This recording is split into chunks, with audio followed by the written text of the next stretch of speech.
খুব ঘটা করে চালু করা হয়েছিল ভারত এবং বাংলাদেশের মধ্যে যাত্রীদের চলাচলের জন্য মৈত্রী ট্রেন।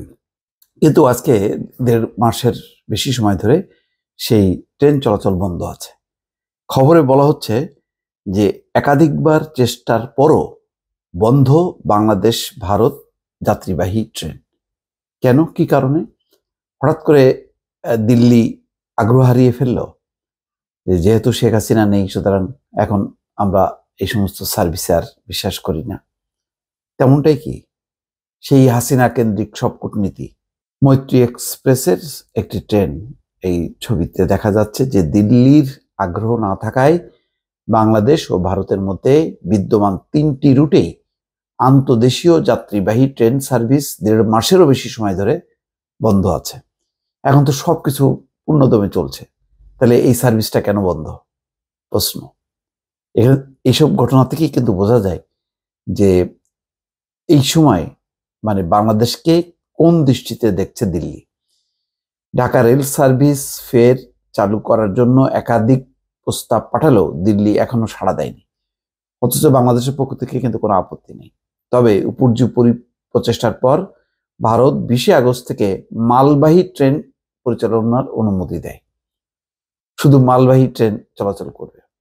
এর আগে 18 জুলাই কোটা সংস্কার আন্দোলন থেকে শিক্ষার্থীদের ডাকা কমপ্লিট শাটডাউন কর্মসূচির কারণে আন্তঃসীমান্ত সার্ভিস সহ সারা দেশে ট্রেন চলাচল বন্ধ ছিল।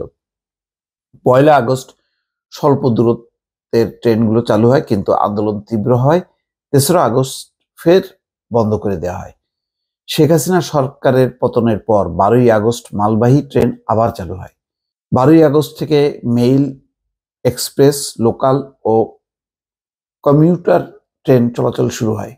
আন্তনগর ট্রেন সার্ভিস আবার চালু হয় 15 আগস্ট থেকে। বাংলাদেশ রেলওয়ের যাত্রী সেবা ফের চালু করার জন্য কয়েকবার চেষ্টা করলেও ইন্ডিয়ান রেলওয়ে বোর্ড তাদের পক্ষ থেকে অনুমতি দেয়নি।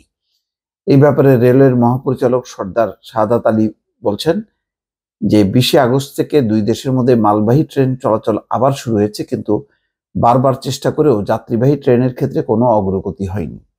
তিনি আরো বলছেন, আমরা চিঠি দিয়েছি কিন্তু ভারতের পক্ষ থেকে কোনো সাড়া পাইনি। তাই আমরা পররাষ্ট্র মন্ত্রণালয়কে জানিয়েছি, তারা এখন ভারতের সঙ্গে আলোচনা করবে। আশা করছি শীঘ্রই আপডেট পাব। হঠাৎ করেই কেন জানি ভারত খুব নিষ্ক্রিয় হয়ে গেল বাংলাদেশের বিষয়ে।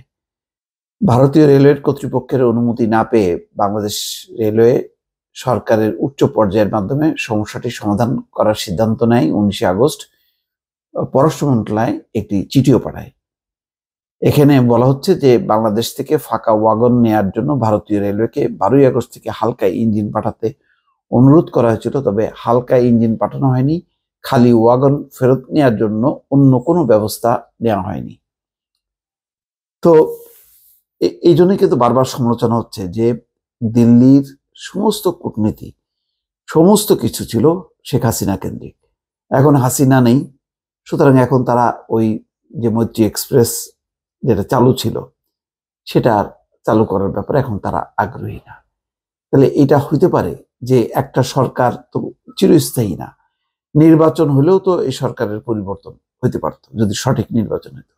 তাহলে চুক্তি হবে বা সবকিছু সংযোগ হবে একটা দেশের সাথে আর একটা দেশের, সরকার আসবে যাবে।